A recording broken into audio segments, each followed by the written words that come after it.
Ok, bueno, un placer. Muchas gracias. Efectivamente, yo estuve en Evaluaes hace tiempo y me lo pasaba muy bien. Así que, bueno, es un placer volver y presentar este trabajo. Este trabajo es joint work con Fernando García Benavides de la Pompeu, que es epidemiólogo, y con Laura Serra Sabrina, que es matemática, está en la de Universidad de Girona, pero también estaba en la Pompeu. Es un grupo de epidemiólogos, matemáticos, economistas del CISAL, el Centro de Investigación en Salud Laboral de la Pompeu. Lo que hacemos en este paper es analizar si una caída en la generosidad de la prestación por desempleo afecta a la salud, o sea, si en particular si empeora la salud. Y para ello usamos un experimento que es un experimento natural, o sea, explotamos la reforma laboral del 2012 de España, del mercado de trabajo, que bueno, lo explico ahora a continuación. Ok, entonces tenemos dos contribuciones en este artículo.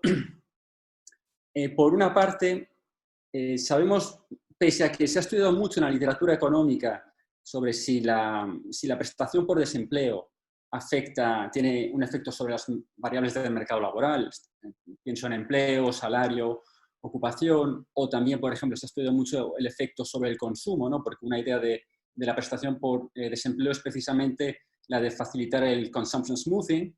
También se ha estudiado el efecto sobre savings a nivel individual, todo esto, apenas sabemos nada sobre si la prestación por desempleo, su nivel, su generosidad, tanto en nivel como en duración, afecta a la salud de las personas. Esto, sin embargo, es importante tanto para evaluar de una manera completa las posibles reformas de los sistemas de paro, o sea, los sistemas de prestación por desempleo, y también para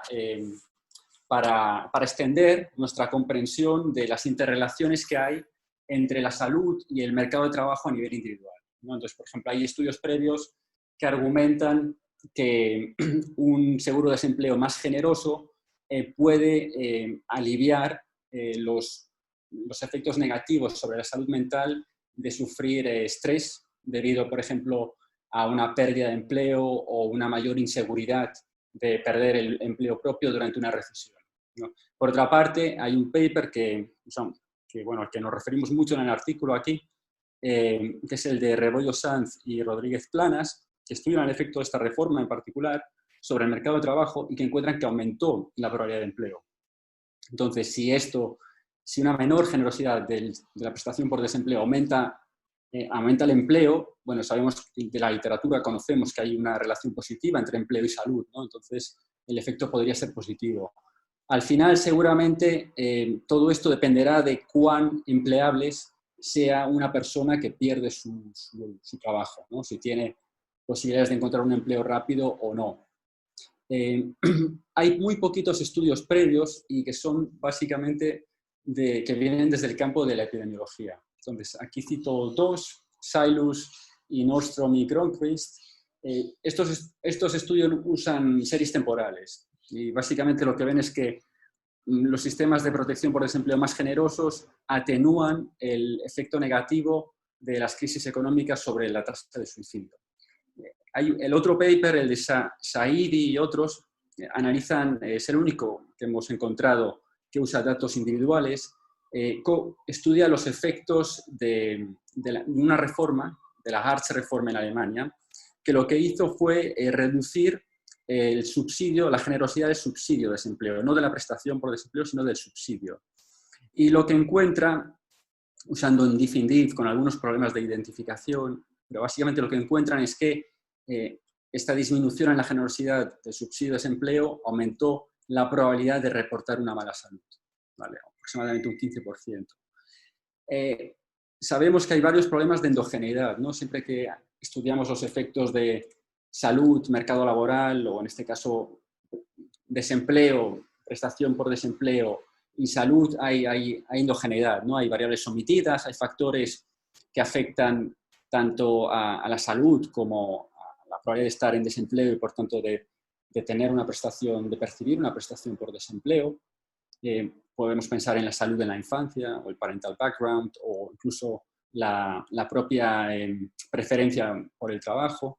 También hay simultaneidad, ¿vale? Es decir, hay simultaneidad entre las dos variables. Con lo cual, si queremos estudiar el efecto causal, en este caso de la UI generosity sobre la salud, necesitamos variación exógena en la variable de UI generosity, que entonces aquí lo que hacemos es usar la reforma laboral del 2012 que produjo variación exógena en esta variable para estudiar el efecto sobre la salud de los individuos que se vieron afectados. Como medida de salud, esto lo explicaré más adelante, usamos una medida de sickness, tenemos datos de sickness absence, o sea, de ITs, incapacidades temporales, por contingencia común, codificadas con mucho detalle. También lo explico más adelante. Esta sería la primera contribución.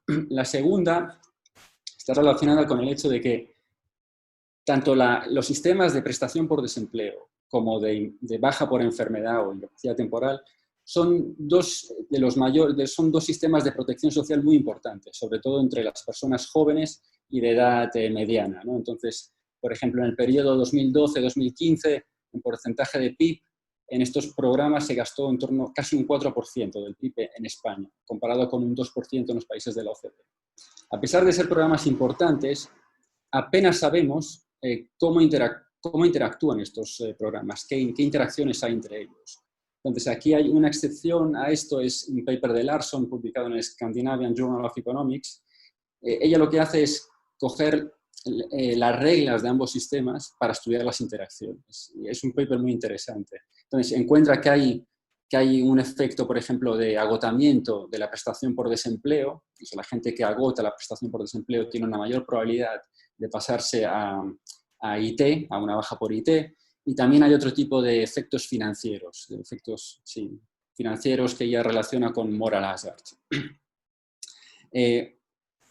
Entender cómo interaccionan estos sistemas hoy en día, si cabe, es más importante que nunca, ¿no? Es más importante que nunca incrementar la coste-efectividad de estos programas. Es decir, durante la pandemia del COVID, por ejemplo, se ha visto que tanto la prestación por desempleo como el sistema de bajas por enfermedad son claves, ¿no? Es decir, han afectado a muchísima gente. Entonces, entender cómo interaccionan estos dos sistemas, si es que interaccionan, va a permitir un diseño más eficiente y más efectivo de ambos. Va a permitir, por ejemplo, evitar externalidades negativas, ¿no?, entre ambos. Entonces, en este sentido, la segunda contribución del artículo es la de contribuir a una literatura creciente que estudia cómo múltiples sistemas de protección social afectan a la decisión de trabajar de las personas a nivel individual. Entonces, esta literatura es bastante incipiente. Aquí cito un par de papers del American Economic Journal, Economic Policy, muy recientes. Básicamente se distingue de la literatura más amplia, que lo que hacía era estudiar los efectos de un sistema de protección social sobre el mercado de trabajo de forma aislada, es decir, sin tener en cuenta las interacciones con otros sistemas, ¿vale? Entonces, este es el outline de lo que queda de presentación. Hablaré un poco del contexto institucional, después describiré los datos, una diapositiva con algo de evidencia descriptiva, la estrategia de identificación que usamos, resultados y unas conclusiones preliminares y, sobre todo, próximos pasos, ¿vale? Esto es la primera vez que lo presentamos, así que todo es extremadamente preliminar. Vale. Contexto institucional.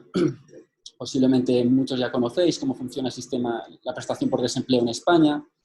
Para ser elegible, para tener derecho a esta prestación, una persona tiene que haber contribuido al menos 360 días dentro de los últimos 6 años. La tasa de reemplazo es del 70% durante los primeros 180 días que se recibe esta prestación y después, a partir del día 181, baja al 50%. Hay máximos y mínimos y también hay condiciones familiares que pueden cambiar un poco el nivel de prestación por desempleo. La duración aumenta de forma escalonada con el periodo que una persona ha contribuido a la seguridad social. Empiezan 120 días para aquellos que han contribuido entre 360, o sea, al menos 12 meses, y 539 días, hasta un máximo de 2 años, 722 años, para aquellos que contribuyeron de forma continuada durante los últimos 6 años. El sistema de baja por enfermedad o incapacidad temporal por contingencia común, bueno, cualquier baja por enfermedad tiene que estar certificada por un médico. Para ser elegible a una prestación por baja por enfermedad, la persona tiene que haber contribuido al menos 180 días en los 5 años previos. La tasa de reemplazo es del 70% a partir del día 4 hasta el día 20 de la baja, y luego a partir del día 21 aumenta el 80%. Durante los primeros 3 días no se recibe nada. Pero bueno, aquí hay un montón de... Esto es el sistema global, luego hay convenios de empresa, ¿no?, que pueden mejorar, pueden mejorar la generosidad de esta baja por enfermedad. Esta información no disponemos de ella. De hecho, por ejemplo, Larson en su paper tampoco la tenía, es muy específico, con lo cual lo omitimos, ¿no? Pero bueno, que sepáis que existen estos convenios de empresa. El periodo máximo de esta prestación es de 12 meses y se puede ampliar por 6 meses más si la seguridad social determina que la persona puede recuperarse y volver a trabajar. Y la reforma laboral, entonces la reforma que estudiamos es la siguiente. El día 13 de julio el gobierno de España anunció una reducción en la tasa de reemplazo del 60 al 50% a partir de estar 180 días percibiendo la prestación por desempleo para todas aquellas personas que entraban en paro a partir del 15 de julio. ¿Vale? Pero la tasa de reemplazo durante los primeros 180 días permanecía, o sea, no se alteraba, se quedaba en el 70%. ¿Vale? Es una caída sustancial, es decir, a partir del día 181 la tasa de reemplazo cae en aproximadamente un 16-17%. ¿Vale? Son 10 puntos porcentuales, pero es considerable. La implementación de esta reforma fue exógena, es decir, esto lo explican muy bien Rebollo Sanz y Rodríguez Planas en su paper del 2020.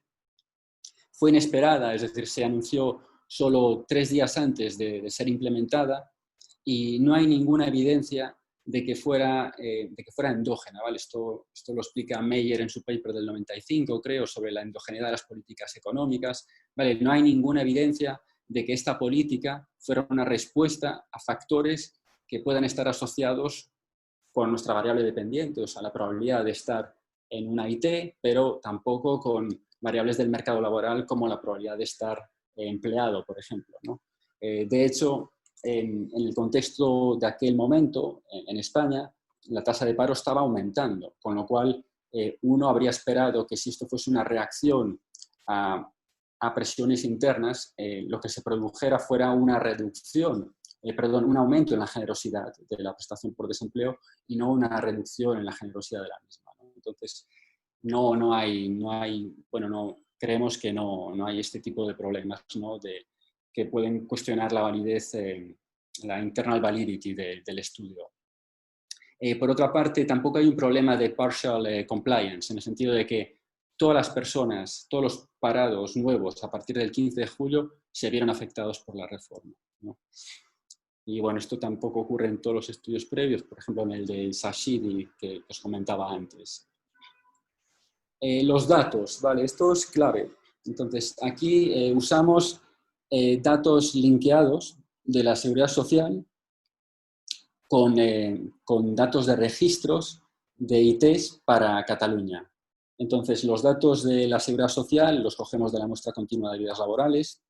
Entonces, esto, bueno, de hecho lo usaban Manu y Judith en la semana anterior, estudiaban esta reforma también y usaban datos de la muestra continua de vidas laborales, con lo cual no me voy a parar a explicarla aquí.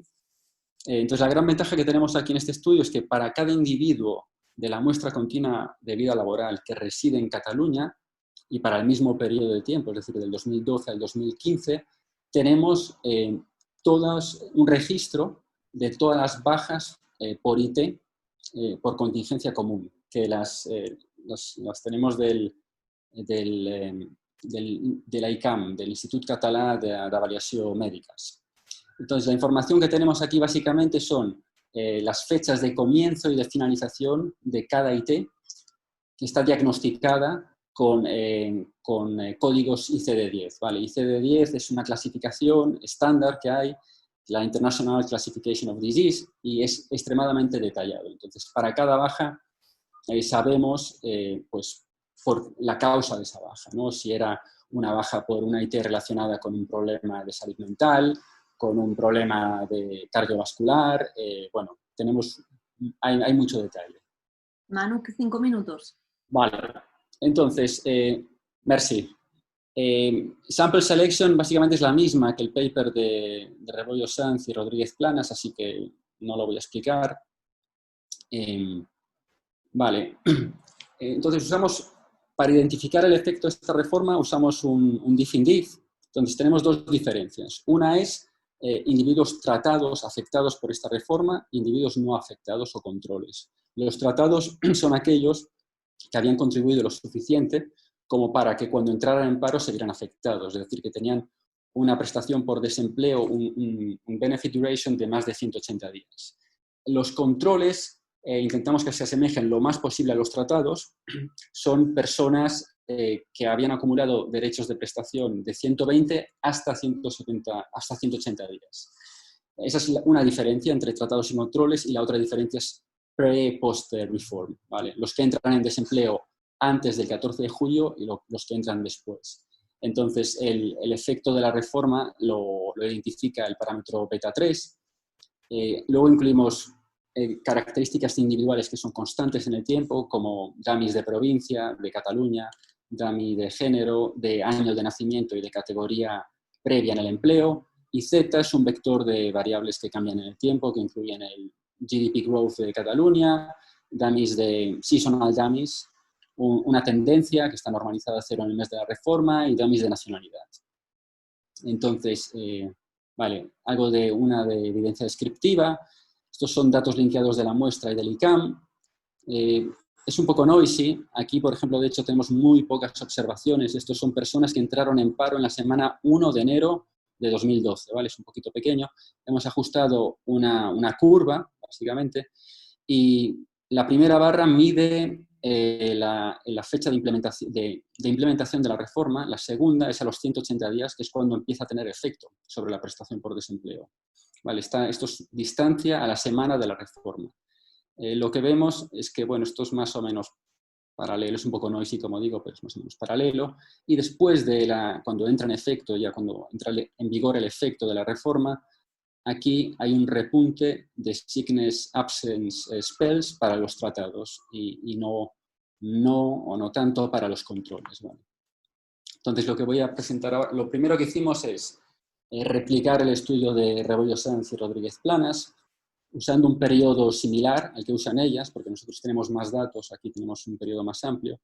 Básicamente, replicamos el efecto positivo que tuvo la reforma sobre la probabilidad de empleo. Vemos que aumenta 7 puntos porcentuales. En porcentaje, esto es un 17% aproximadamente, incluyendo todos los controles que os comentaba antes. Y ahora os muestro algunos resultados sobre la probabilidad de tener un episodio de IT, usando el mismo periodo temporal, ¿vale? Es más corto que el completo que tenemos, pero bueno, como os digo, estamos en fase de experimentación todavía. Vemos que sobre el total de ITs hay un aumento ligeramente significativo de 1 punto porcentual. Esto en porcentaje es muchísimo, porque la media previa para los tratados de probabilidad de IT era de un 2 puntos porcentuales. O sea, esto es un 40 y pico %, ¿vale? Es mucho. Cuando las analizamos por subtipos de ITs, básicamente vemos que el efecto se concentra en las ITs osteomusculares, que son aquellas asociadas al estrés. En cambio, no encontramos ningún efecto sobre las ITs asociadas con accidentes, envenenamientos y demás, trauma le hemos llamado aquí, ni sobre las mentales, ni sobre las cardiovasculares. Cuando distinguimos por ITs cortas o largas, vemos que el efecto se concentra en las ITs más largas. Lo que hicimos aquí es analizar si había heterogeneidad por individuos con distintas categorías ocupacionales. Tenemos 5 categorías. Tenemos los cualificados no manuales, es la de referencia. Tenemos cualificados manuales, no cualificados no manuales, no cualificados manuales y mixings. Y vemos que básicamente el efecto se concentra en los cualificados manuales, ¿vale? Y se asocia... Manu, perdona, vamos ya en menos del último minuto, ¿vale? Vale. Sí, Vale. lo digo te dejamos un minutillo más, pero... Perfecto, no, ya acabo, ¿eh? Otros resultados, efecto positivo sobre el empleo desaparece cuando analizamos el periodo más largo. En cambio, el efecto global sobre las ITs también desaparece, pero se mantiene el que está relacionado con las de estrés. Hicimos también un diseño de regresión discontinua, más o menos se confirma todo, solo que también encontramos un efecto de interacción con estar más de 180 días en paro. Vale, las conclusiones preliminares creo que me las voy a saltar y voy a hablar de los siguientes pasos. Básicamente queremos usar modelos de duración, explorar si el empleo es un mediating pathway entre la prestación por desempleo y la prestación por enfermedad, explorar más respuestas heterogéneas. Tenemos un posible problema de sesgo de selección por el hecho de que una fracción muy pequeña de personas estaban en IT cuando entraron en paro en el 2012. Entonces, Inderbitzin y los demás tienen un problema similar en su paper. Lo que hacen ellos es excluirlos, pero bueno, esto lo tenemos que mirar con más calma. Y por último, diferenciar el posible efecto de salud que estudiamos de otro tipo de efectos, tipo de riesgo moral, como efectos de incentivos. Pero para esto tendríamos que analizar en mucho más detalle las características y las reglas del sistema de IT y de prestación por desempleo. Y bueno, esto es todo. Muchas gracias por vuestra atención. Esperamos con ansia los comentarios de nuestra discussant, Tania Fernández, y de cualquiera que los quiera hacer. Merci. Muchas gracias, Manu. Voy a compartir entonces. Merci. Nada, ahora damos un breve paso a Tania. Tania, muchas gracias por aceptar esta discusión. Dispones de 10 minutos. Cuando falten 2 minutos te avisaremos. En cualquier caso, Manu, después puedes decidir si contestas más o menos extendido. Si contestáis más cortito, hay más tiempo para más preguntas. Así que eso ya os dejamos, ¿vale? Pues Tania, cuando quieras, por favor. Vale, bueno, muchas gracias por darme la oportunidad de leer y de discutir este paper. La verdad es que me gusta mucho. Como ya Manuel dijo, el paper es sobre el efecto de reducir la prestación por desempleo en la salud de las personas y el resultado principal es que la reducción de la prestación por desempleo aumentó un punto porcentual la probabilidad de tener una baja por enfermedad y el posible mecanismo es por estrés financiero. Entonces, la contribución sería a la literatura que estudia el efecto causal del desempleo en salud y además, que me parece una forma muy interesante de mirarlo, también enlaza un poco lo que viene siendo un tipo de prestación, que es la prestación por desempleo, con otro tipo de prestación muy importante, que sería la baja por enfermedad. Entonces, voy a los comentarios. Algunos ya están contestados en la presentación. Claro, cuando leía un paper, un poco lo que me entraba un poco a la duda qué porcentaje de tu sample tenía o estaba recibiendo baja por enfermedad para medir la magnitud del efecto que encontráis. Pero ya has dicho que es un 40%, lo cual es significativo, por tanto, pues esto ya está. Y después, una pregunta que sí que me entró mucho, quizás porque no conozco muy bien cómo funciona la baja por enfermedad, pero vi que el empleador paga la primera parte. Entonces, una duda que me entró es si entonces tu sample está compuesto por personas que se quedaron en paro, pero que han vuelto a encontrar trabajo.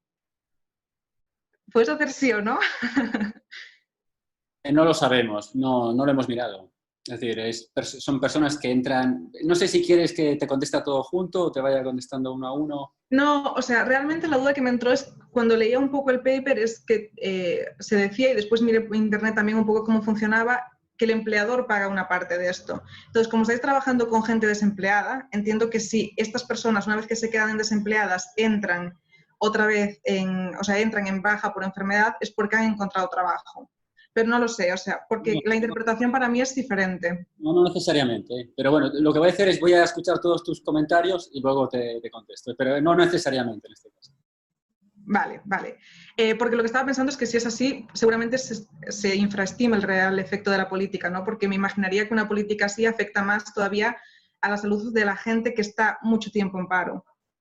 Y después, relacionado con este tema, ¿qué pasa con los que no entran al paro? Porque yo creo que sería súper interesante coger a toda la muestra, no solo a los que se quedan en paro, y mirar si cambia la probabilidad de entrar en baja por enfermedad una vez que la política se anuncia. Porque puedes pensar que quizás si tienes mucho riesgo de despido y ahora las prestaciones por desempleo son más bajas, si entras en baja por enfermedad, igual el empresario es más reacio a despedirte, que no lo sé. pero que podría ser. Entonces creo que sería muy interesante utilizar directamente a todo el sample de la muestra durante el año 2012, por ejemplo, y ver si la probabilidad, para Cataluña, que es lo que tenéis, y ver si la probabilidad de entrar en baja por enfermedad aumenta de forma discontinua cuando la política es anunciada.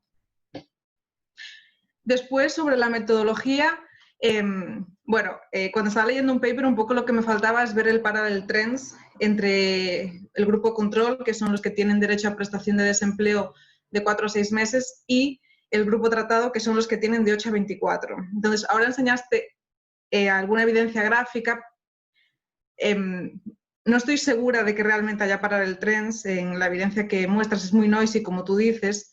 Y también creo que a la hora de interpretar son dos grupos súper heterogéneos, porque, o sea, al final me parecería más creíble mirar 4 o 6 meses de derecho a la prestación de desempleo y después 8 a 10 quizás, y utilizar como grupo en un análisis, y otro grupo de control que se me ocurre, que quizás me parece más creíble, es los que se quedan parados en 2011 antes y después de la política, con los que se quedan parados en 2012 antes y después de la política.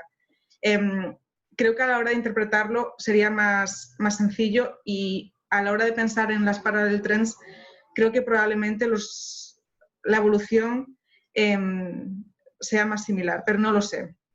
Después, bueno, como ya sabes, yo estoy trabajando también con esta política, entonces una pregunta que tuve constantemente en todos los seminarios era por qué no usaba un regression discontinuity desde el principio, porque es mucho más limpio, porque es muy difícil justificar que no se utiliza, dado el setting que la política da lugar a. Entonces, yo al final me cambié porque siempre tenía esta pregunta, y yo creo que es cierto que una de las cosas que dices en el paper es sobre seasonality, que evidentemente pues el RDD no te da esta opción de controlar tanto por seasonality, pero hay otras formas, como lo que te decía, usar 2011 versus 2012, utilizar más años, tú utilizas bastantes años, entonces simplemente incluir efecto año y efecto mes, y también utilizar un discontinuity indifferences, que esto es algo que he visto últimamente en varios papers que utilizan como running variable una variable temporal, y creo que es muy creíble esta forma de identificación también. Pero esto, repito, son comentarios que yo recibí, por tanto seguramente tú también recibas. Después, sobre otros temas, en temas relacionados con la heterogeneidad, vi que miras por job category. Creo que también es muy interesante mirar por otras variables como edad, género, nivel educativo, también sector, porque quizás en el sector de la construcción la probabilidad de volver a conseguir trabajo era muy baja en aquel momento, mientras que en otros sectores quizás no sea tan alto. Entonces, mirar esta heterogeneidad por sector me parece súper interesante. Y otra cosa que me parece muy interesante es hacer un análisis de heterogeneidad mirando el tiempo que tiene cada persona a recibir prestación de desempleo, porque no es lo mismo que tengas 8 meses, que entonces realmente la bajada de la prestación por desempleo te va a afectar 2 meses, que tengas 24. Entonces me gustaría ver un poco qué sucede en estos tiempos. Evidentemente es endógeno, pero creo que igualmente es interesante. Después, otra cosa que no me quedó clara en el paper es, o sea, tú utilizas como grupo tratado aquellos que tienen derecho a prestación de desempleo por más de 6 meses, o a partir de 8, pero realmente no todos están tratados, ¿no? Porque tienes los límites máximos y los límites mínimos. Y esto, una vez que limpias por esto, te queda una parte mucho más pequeña de los realmente afectados, digamos. Entonces, una pregunta que tenía es si estás limitando, porque realmente la política les afecta al ratio de reemplazamiento, porque si estabas ganando 3.000 euros antes de la política, no te afecta, porque ya estás en el máximo, y estás en el máximo en ambos ratios de reemplazamiento, tanto en el 60% como en el 50%. Después, nada, otra vez el efecto relativo, o sea que me interesaba saber cuánto representaba realmente un aumento de un punto porcentual. Y finalmente, ya termino, una cosa que me parecería súper interesante es mirar, pero supongo que no tendrás datos, si se puede decir algo sobre suicidios, sobre si la política afectó a suicidios o violencia de género. Pero esto es simplemente pues, que me parecería muy interesante mirar, pero que me imagino que en tema de datos estará todo muy restringido. Y ya está, ya terminé. Gracias. Muchas gracias, Tania, y fantástica discusión. Gracias, Manu, un paper muy interesante. Si quieres, Manu, contestar muy brevemente a Tania, así pasamos al público, si te parece. Sí, me parece bien. Bueno, Tania, muchísimas gracias por todos los comentarios.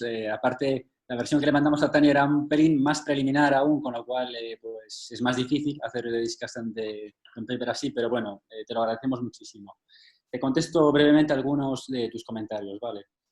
no tenemos, por ejemplo, no tenemos datos de 2011, con lo cual no podemos usar no podemos usar una tercera diferencia, o sea, eso no lo podemos hacer, que eso lo hacen Rebollo Sanz y Rodríguez Planas. Luego usar grupos de control aún más similares. Bueno, hemos empezado con su enfoque, ¿no? Ellas lo limitan a 3 meses antes, 3 meses después de la reforma y, bueno, no sé, podríamos coger también individuos, ¿no? Que sean más comparables, que tengan prestación por desempleo pues durante eso, lo que tú decías, de 4 a 10, o sea, pero bueno, no sé si la muestra lo permitirá porque es la muestra catalana, perdemos observaciones. Después, y por último te contesto a una cosa más, lo de los ceilings no lo hemos tenido en cuenta todavía, o sea, que el hecho de que haya personas que estén por encima del nivel de contribución, ¿no? Por el más alto, entonces no se ven afectados por la reforma. Con lo cual, si lo tenemos en cuenta, lo que esperaríamos sería un efecto mayor todavía, ¿no? al que ya encontramos. Pero bueno, lo miraremos. Te he de pedir las diapositivas y bueno, esto que comentabas del Discontinuity in Differences Analysis no me suena mucho todavía, así que también me lo miraré con interés. Entonces, lo dejo aquí por mi parte. Muchas gracias por tus comentarios. Gracias. Tania, perdona, ¿te importa dejar de compartir la presentación? Así podemos vernos todos. Gracias. Estoy en ello. Vale. Si preguntas, podéis levantar la mano, os veo. Si queréis levantar la mano en el chat. A ver.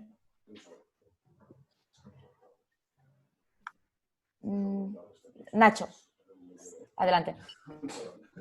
Hola, enhorabuena por la presentación. Yo tengo una pregunta sobre la semana pasada también os centrabais en la disminución de la prestación por desempleo y yo me pregunto por qué no os fijáis también en otros aspectos de la reforma laboral del 2012, como por ejemplo el abaratamiento del despido, que también puede tener un efecto sobre la salud en este caso. O no sé si lo tenéis en cuenta.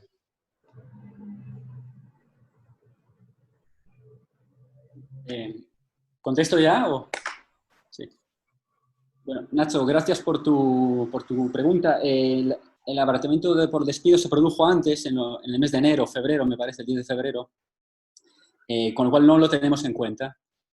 Con lo cual esto podría afectar a nuestros resultados a priori, porque parte de nuestros tratados y controles es gente que entra en paro entre enero de 2012 y diciembre de 2012, ¿no?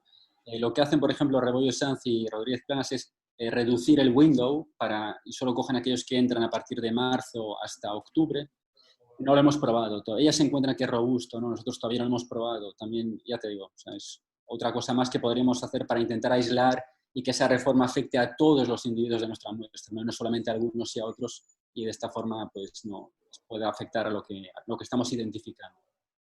Merci. Bueno, comento, quiero que están Laura Serra y Fernando Benavides por ahí también, así si quieren añadir cualquier cosa o tal, feel free. O si tenéis, ellos conocen la base de datos mucho mejor que yo, por ejemplo, así que, bueno, up to you, ¿eh? Yo tengo una pregunta rápida por curiosidad. En estos estudios suele ocurrir a veces que a veces se te acumulan casos, en este caso sería de bajas, quizás en fechas muy próximas a que comience la reforma. No sé si te has encontrado algo así con los datos o no. O lo digo como, o sea, aunque has dicho y has explicado que la reforma se implementó sin prácticamente anunciarse, como de manera oficial, ¿no? Que esto sería bueno porque igual evitaría ese efecto de que justo, yo qué sé, una semana antes de llegar, ¿no? Pues la gente que saben que le van a despedir, por favor, espera que viene, ¿sabes? O te coges la baja justo una semana después. No sé si esto te lo has encontrado o no. La verdad que no lo hemos mirado, sí, pero sí que lo comentan, bueno, estas autoras, ¿no? que estudiaron esto a fondo, no encuentran evidencia de strategic layoffs, o sea, no miran la gente que entra en desempleo durante el 2012, lo comparan con la gente que entró en desempleo en el 2011 y ven que la curva, o sea, mes a mes, ven que es exactamente igual. Que no hay, que hay una estacionalidad, pero no hay un problema de... Vale. Hay la misma estacionalidad, básicamente. Sí, la misma, no hay variación. Sí, hay un pequeño cambio en febrero de 2012, que es cuando se produce la otra efecto, la otra Sí. reforma que comentaba antes Nacho, que afectó a los convenios colectivos, pero en torno a julio no hay nada. Y tiene que ver, creemos, y también lo argumentan ellas, con que realmente fue inesperada. Esta reforma se anunció el 13 de julio y entró en vigor el 15 de julio. O sea, no da tiempo a que haya comportamientos. Sí, sí, no, cuando lo has dicho digo, pues esto, y sabemos por qué lo hicieron así, lo hicieron para evitar esto, o, ¿sabes? Me parece un dato curioso, ¿no? Que se implemente semejante reforma sin anunciar, ¿no? Es como, ¡guau! Nos echaron un cable a los investigadores ahí, nos lo Sí, pusieron un sí. poquito más fácil. Y otra cosa que no sé si te servirá o no, que te ha dicho también el comentario de utilizar regression discontinuity, que me parece bien.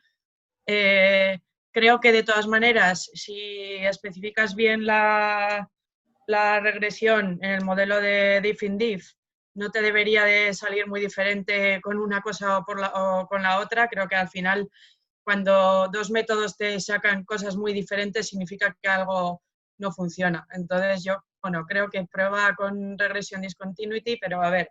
Pero otra cosa es, el modelo de selección de Heckman te puede también igual ayudar a detectar aquellos tipos de individuos que por sus características no deberían de pertenecer a la ecuación principal que tú estás estimando para estimar el efecto, porque tú has hablado de las personas que ya estaban de baja, ¿no? Ya estaban en incapacidad temporal, y esas evidentemente tienes que meterlas porque hay un sesgo de esas, te van a meter ruido en el efecto, pero igual tienes que pensar en otro tipo de personas que también puede ocurrir lo mismo. Ese es como el ejemplo más claro, pero no sé si hay otros casos. Los modelos de selección de Heckman te pueden ayudar a identificar esos casos. Yo lo hice en otro contexto totalmente diferente, pero vamos, lo puedo mirar y te puedo decir a ver si encuentro algo que te pueda ayudar con esto. Merci, María. Perdón. Creo que allí Tony quiere preguntar, pero no sé si Manuel quieres contestar a María o... Escucho a Tony y luego le contesto a los dos. Vale, Tony, adelante. Vale. Como inculto, en mercado laboral, pero la medida es en junio, ¿no? Entiendo. Julio. Julio, vale. Hipotéticamente, si la misma medida se toma en un mes diferente, dijéramos noviembre, ¿qué efecto sería de esperar? ¿Vale? Vale. Ya sé que no lo puedes hacer con los datos, pero teniendo la consideración del periodo en el tiempo en el que... Porque esto que te dice la Discasan es que mover las bandas lo que te hace es detectar más, bueno, recoger más tiempo alrededor del efecto local, que es lo que detectaría también el regression discontinuity, ¿vale? Y luego has dicho que el efecto era muy grande, lo puedes calcular contra la desviación estándar, a lo mejor no te sale tan grande. No sé cómo es la desviación estándar del outcome. Vale. ¿Alguna pregunta más o espero? Laia, tú me dices, ¿eh? No, sí, ahora mismo no tenemos, no hay ninguna otra, a no ser que alguien levante la mano y no lo vea. Vale, contesto. Contesta de momento, sí. Empiezo por Tony. Si la reforma fuese en noviembre, bueno, eso sería un placebo, ¿no? Que querríamos hacer en todo caso, que haremos seguramente. Ver qué pasa si la reforma empieza en cualquier otro mes, pues esperaríamos que no hubiera ningún efecto. Si lo que estás preguntando es si la estacionalidad afecta al efecto de la reforma, bueno, lo que hacemos es controlamos por eso, o sea, incluimos dummies de mes o de trimestre para corregir esa estacionalidad. Luego le contesto a María. Hemos hecho un regression discontinuity y realmente lo que pasa es que estaba en un bullet y al final fui un poquito rápido, entonces a lo mejor no lo visteis. Lo hemos hecho. Básicamente encontramos el mismo efecto que en el diff-in-diff, o sea, lo cual es bastante reassuring. Luego, además, en el ERD lo que encontramos es un efecto de interacción con las personas que están en prestación por desempleo durante más de 180 días, que es un poco la gráfica que teníamos, ¿no? Que había un aumento a partir de los 180 días. Realmente el RD lo que te hace es identificar el efecto de esa curva, ¿no? De los treated, como cae y luego aumenta. Entonces, eso lo tenemos en el RD. Lo de Heckman, realmente, a ver, aquí uno de los problemas que tenemos es ese, ¿no? Que hay una pequeña fracción de individuos, en torno a un 10%, que están en IT cuando entran en paro durante el año 2012. Entonces, vale, hay un posible sesgo de selección que se podría corregir con un modelo de Heckman, pero el problema es que no tenemos instrumentos, no tenemos restricciones de exclusión. O sea, tendría que ser una variable que afecte el estar en IT cuando entras en paro, pero que no afecte al outcome. Y el outcome es probabilidad de IT. O sea, esto es filosófico, ¿no? Esto no sé si existe. Entonces, bueno, o sea, podríamos pensar en, por ejemplo, si los médicos de repente eran muy laxos y luego cambiaron o algo así, ¿no? Es decir, pero no tenemos esa información. De todas formas, si nos puedes mandar algún paper, pues más que bienvenido. Vale, merci. Gracias, Manu. ¿Alguien más quiere comentar, preguntar, dudas o sugerencias? ¿Patri? Sí, no, mi comentario es simplemente igual que lo hice la semana pasada, que este tipo de reformas y el impacto, a mí me parece que intentar buscar el impacto solo en el que es, solo en la persona que es desempleada, se queda corto. A mí siempre me parece, como ha comentado Tania, que el impacto más gordo va a estar en los alrededores, en la familia o en la gente que rodea a esa persona, como puede ser la pareja, como ya indicó, puede ser la familia, los hijos, pero claro, entiendo que es muy difícil hacer más link de bases de datos, pero creo que hay como una especie de impacto social que sería justo ya mirando realmente cuál es el impacto de recortar la ayuda de desempleo de esa manera. Sí, Patri, gracias. Sí, efectivamente, creemos que sí, sobre todo si la hipótesis es, si el mediating pathway es estrés financiero, pues el estrés financiero de una persona, tú se lo transmites a tu pareja, a tus hijos. No tenemos forma de identificar a las personas de un hogar dentro de Esto mis coautores lo pueden confirmar, pero a priori yo diría que en la ICAM, o sea, en la de registros, no podríamos. Lo que pasa es que en la muestra continua igual sí. Bueno, esto se podría... Igual hay que contesten ellos, no sé si... Se podría hacer a lo mejor, no sé. No, muy brevemente, porque no hay que aclarar gran cosa de la presentación de Manu, que lo ha hecho fantástico, ha aprendido mucho de ICAM y de bajas laborales. Y yo creo que efectivamente no se puede hacer esa conexión con otros datos que permitan asociar familias, pero el desempleo como indicador para la epidemiología laboral tiene el interés grupal, el interés colectivo, social, como tú señalas, Patricia, pero también tiene el efecto individual, que yo creo que también, y es lo que se trata en este estudio de medir. Posiblemente la propuesta que hacía, creo que la ponente, Tania, creo que era, ¿no?, la que hacía ahora, de incluir no solo a los que están desempleados, sino a toda la población. Yo creo que posiblemente esta es una de las cuestiones que hemos hablado con Manu. Hace falta tiempo, pero que habría que hacer, estoy de acuerdo. Gracias Manu y gracias. Merci Fernando. Por la oportunidad. Muchas gracias a todos y gracias también a los autores por estar presentes. ¿Hay alguna pregunta más? ¿Algo más a añadir? ¿No? Si os parece, vamos a cerrar esta última presentación, vamos a cerrar la sesión 2